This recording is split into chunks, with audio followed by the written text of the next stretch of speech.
You're choosing a farmer over your own family? My father's voice boomed across his mahogany-filled executive office. This is insanity, Sarah. You've lost your mind. He slammed his fist on the desk, making his CEO of the Year award rattle. My mother sat in her designer suit, dabbing at her eyes with a monogrammed handkerchief, while my younger sister Madison stared at me like I'd grown a second head. My name is Sarah Mitchell, and at 35, I'd finally found the courage to follow my heart, even if it meant walking away from my family's wealth and status.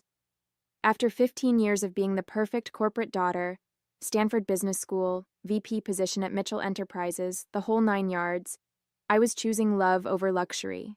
And boy, did that throw my family into chaos. He's not just a farmer, Dad, I said, trying to keep my voice steady. Jack runs one of the most successful organic farms in the valley.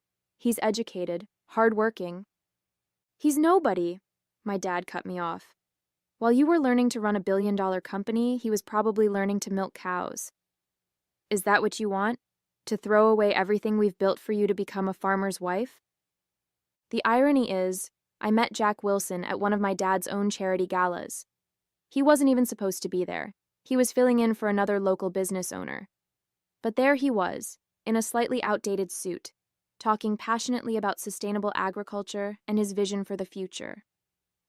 While other men at these events usually tried to impress me with their stock portfolios or vacation homes, Jack spoke about soil conservation and helping small farmers thrive. I've already made up my mind, I told them, standing up straighter. I'm moving in with Jack next week. The wedding's in 3 months, and I hope you'll be there. If you walk out that door, my father said, his voice cold, don't expect to keep your position here, or your trust fund, or anything else from this family. I looked around the office one last time, the family photos on the wall, all perfectly staged, of course, the views of downtown Seattle, the life I was supposed to want. Then I placed my company ID and credit cards on his desk. Goodbye, Dad. Mom. Madison. I turned and walked out, my heels clicking on the marble floors for the last time. Behind me, I could hear my mom's quiet sobs and Madison's whispered, "She's lost it completely." When I tell people I gave up a 7-figure salary and a corner office to live on a farm, they usually think I had some sort of mental breakdown. The reality? Living in Jack's farmhouse these past 6 months has brought me more peace than 20 years in corporate America ever did. Sure, the transition wasn't easy. Trading my Tesla for a pickup truck, my Louboutins for work boots, my penthouse for a century-old farmhouse, it was a shock to the system. The first time I had to help deliver a calf at 3 a.m., I almost called my driver out of habit before remembering this was my life now. But there was something real about it all, something my previous life had lacked. My family's reaction was exactly what you'd expect. My mom sent daily texts about good matches from her country club circle. Madison kept forwarding job listings from competing companies. My dad maintained radio silence, though his secretary called monthly to remind me what I was giving up. The trust fund, the connections, the real life they thought I deserved. What they didn't understand was that Jack wasn't some simple farmer. Yes, he worked the land, but he also had degrees in agricultural science and business management. His organic farming operation supplied high-end restaurants across 3 states. He'd turned his grandfather's struggling farm into a model of sustainable agriculture. But to my family, anyone who didn't make their money in a boardroom was beneath them. The wedding invitations went out last week. My mom returned hers with a note saying she couldn't bear to watch my downfall. Madison at least called to decline, blaming a business trip that I knew she'd scheduled specifically for that date. My dad's invitation came back unopened. I was helping Jack review some property documents when something caught my eye. The farm's boundaries extended far beyond what I'd originally thought, including a pristine piece of lakefront property. The same property my dad had been trying to acquire for his new resort development. "Oh yeah," Jack said casually. "Your father's company has been trying to buy that land for months. They've offered way above market value, but my grandfather promised to keep it agricultural. It's some of the best soil in the valley." I sat there stunned as the implications sank in. My dad's big resort project, the one he'd been bragging about at every board meeting, couldn't happen without this land. And it belonged to the man he'd dismissed as just a farmer. I didn't tell Jack about my dad's project right away. I needed time to process this bizarre twist of fate. The next morning, while collecting eggs from the chicken coop, something that still amazed my manicured hands, I got the call I'd been expecting. "Sarah, darling!" My mom's voice dripped with sudden sweetness. "We've been thinking about your situation. Perhaps we were too hasty. Why don't you and Jack come to dinner on Sunday?" I nearly dropped my basket. After 6 months of cold shoulders and disapproving messages, this sudden change of heart was suspicious. Then my dad came on the line. "Princess, your mother's right. We should get to know this young man of yours. Maybe we can find a way to make this work. After all, we're family." Standing there in my muddy boots, surrounded by clucking chickens, I finally understood. They must have discovered Jack owned the land. This wasn't about accepting my choices. It was about securing their business interests. The thought made my stomach turn. That evening, I watched Jack working in his office, poring over crop rotation plans. He was completely unaware that he held the key to a multi-million-dollar development deal. When he noticed me staring, he just smiled and asked if I wanted to help him plan next season's organic vegetable program. "My parents invited us to dinner," I said carefully. "They want to make amends." Jack looked up, surprised. "Really? What changed their minds?" I took a deep breath. "I think I know. And we need to talk about something important." Before I could continue, his phone rang. It was his lawyer calling about another offer from Mitchell Enterprises, this time double the previous amount. Jack politely declined, as he had every other offer. When he hung up, he noticed my face. "Sarah, what's wrong?" "That resort they want to build? It's my father's pet project, the one he's been working on for years. Without this land, it can't happen." Jack was quiet for a moment. "Is that why they suddenly want to meet me? To negotiate?" I nodded, fighting back tears. "I'm so sorry. I should have realized sooner." To my surprise, Jack started laughing. "Your father's been sending increasingly aggressive offers for months, never once mentioning he was your dad. I guess he didn't want to admit his daughter was marrying the stubborn farmer who kept turning him down." Sunday dinner at the Mitchell mansion was exactly the power play I expected. My mom had arranged everything perfectly. Her best china, fresh flowers from her greenhouse, and even my favorite childhood dessert. My dad was wearing his closing a deal smile, the same one he used on reluctant investors.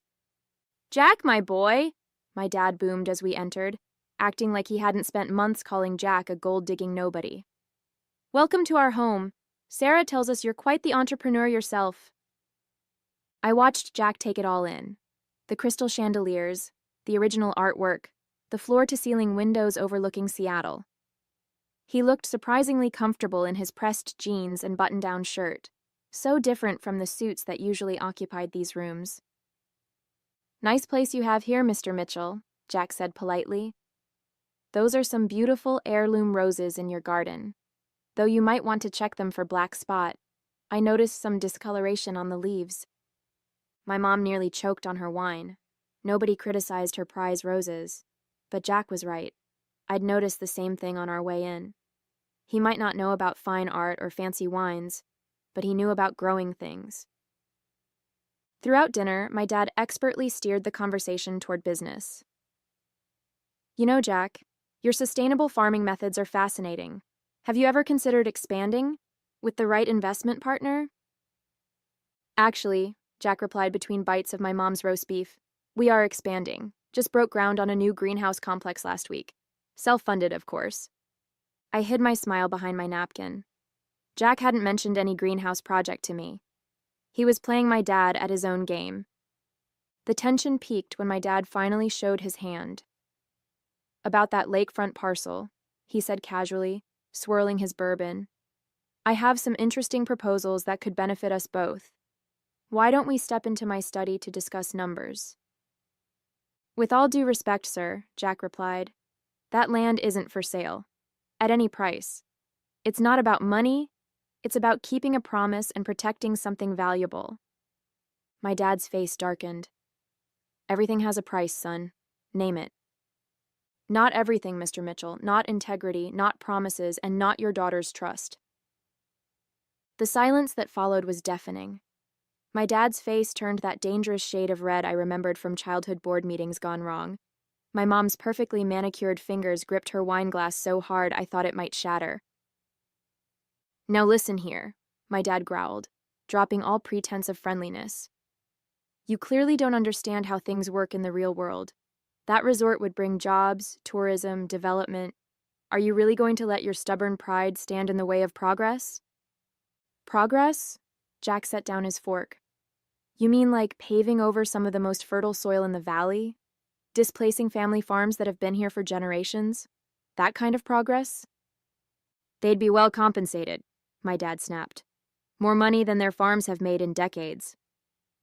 Until the money runs out, Jack replied calmly. Then what? They can't eat money, Mr. Mitchell. But they can eat what we grow. That land feeds people, real people, not just rich tourists looking for a weekend getaway. I reached for Jack's hand under the table, squeezing it gently. This was the man I'd fallen in love with, someone who understood that some things mattered more than money. Sarah, my mom interjected, her voice honey-sweet but desperate. Surely you can make him understand. Think about your future, darling. Your children's future. I am thinking about the future, Mom, just not the one you imagined for me. My dad stood up abruptly, his chair scraping against the hardwood floor. If you walk away now, don't come crawling back when you're tired of playing farmer's wife. There won't be a place for you here anymore. There hasn't been a real place for me here in years, Dad, I said quietly. I was just too afraid to admit it. But I'm not afraid anymore. Jack and I stood up together. As we headed for the door, Madison finally spoke up from her silent observation. You're really choosing dirt and tractors over all of this? She gestured at the opulent dining room. No, Madison, I'm choosing love and purpose over empty luxury.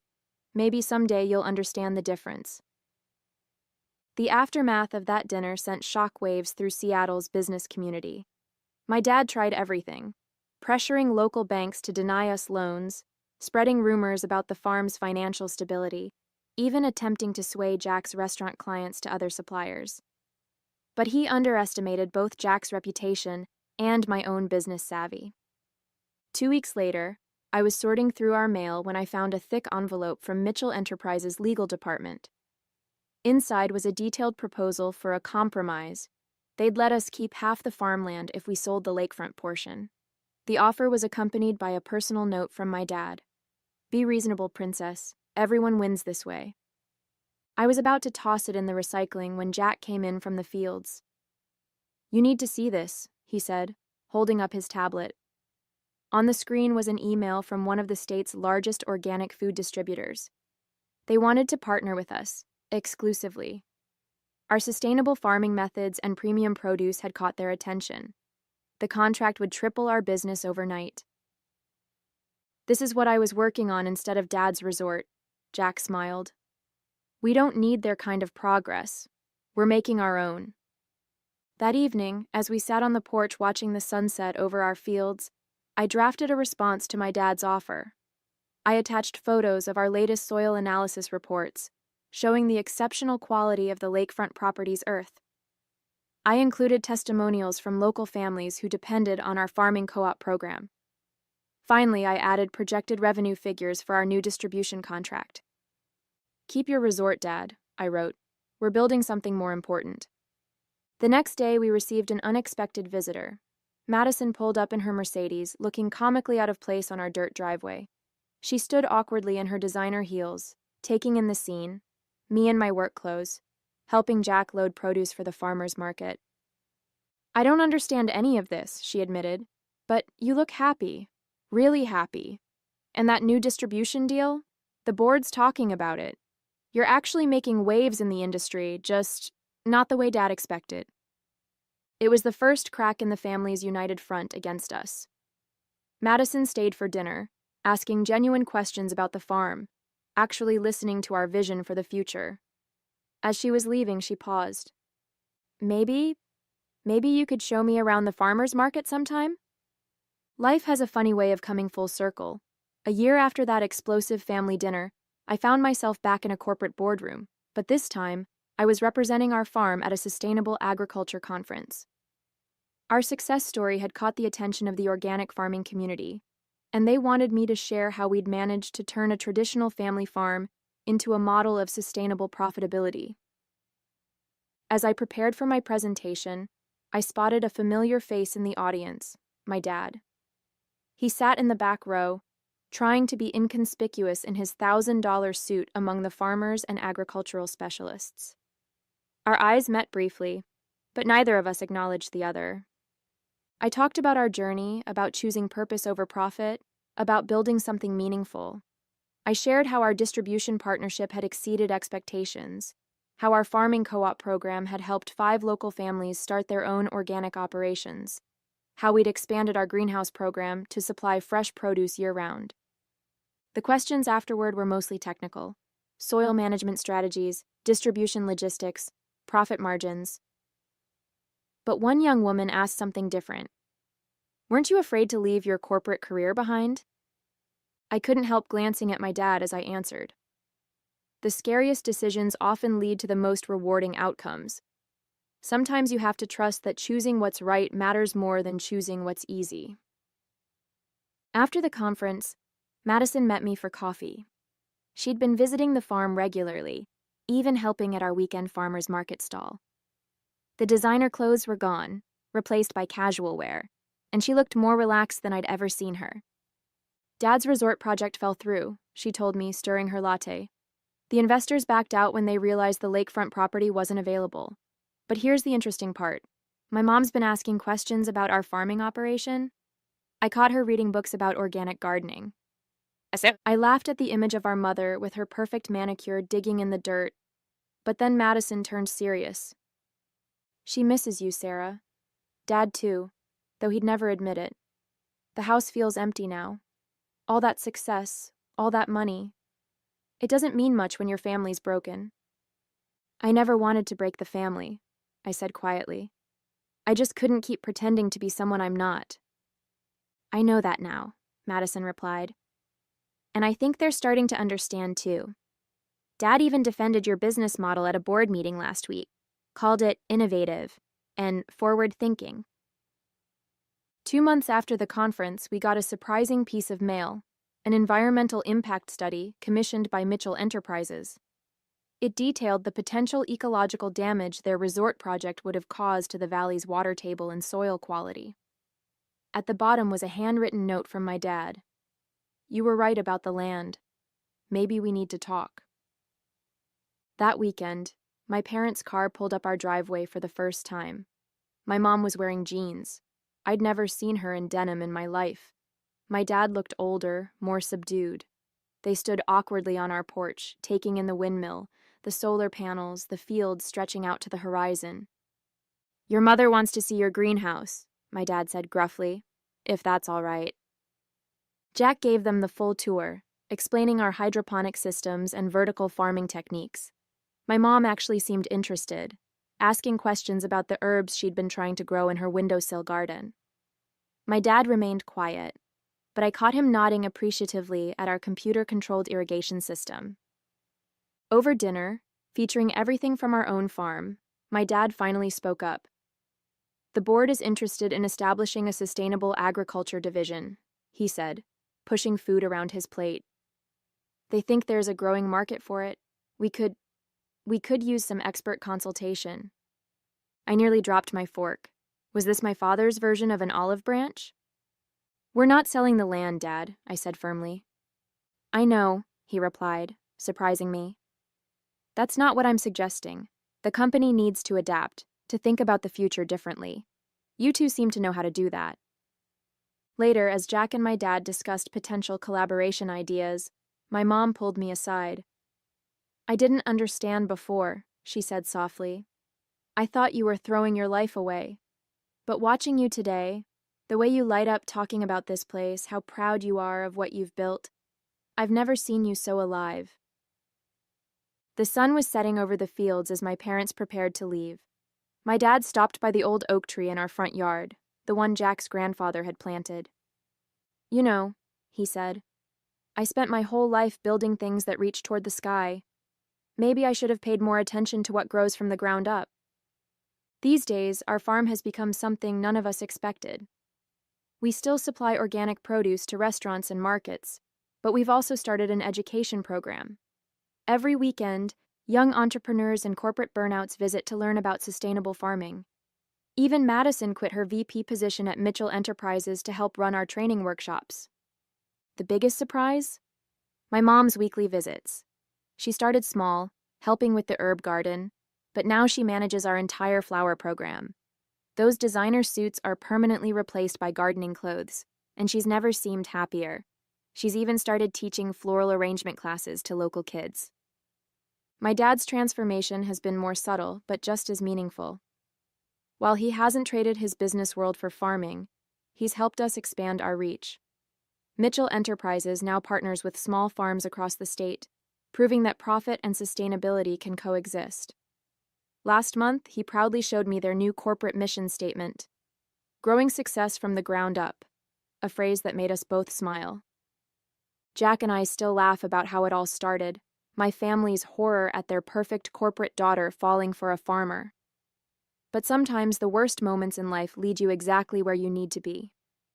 We didn't just save a piece of land. We helped heal a family. At a harvest festival that we hosted at the farm, as I watched my dad teaching my 3-year-old daughter how to pick strawberries, my mom arranging wildflowers with local children, and Madison giving tours of our new training center, I couldn't help but marvel at life's unexpected turns. The land that once threatened to tear our family apart has become the very thing that brought us back together. The resort never happened, but something better grew in its place. Understanding, respect, and a deeper kind of success than any of us had imagined. Jack joined me on the porch, dirty from working in the fields but grinning. "Think you made the right choice?" he asked, wrapping an arm around me.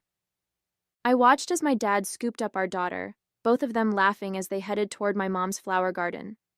The setting sun painted the fields golden, and the evening air was sweet with the smell of ripening fruit and fresh herbs. "You know," I said, "I don't think I chose between my family and the farm after all. I just helped them see there was room for both." Sometimes the biggest risks lead to the greatest rewards. I may have walked away from one version of success, but I walked into something far more precious. A life rich with purpose, love, and the kind of wealth you can't measure in dollars.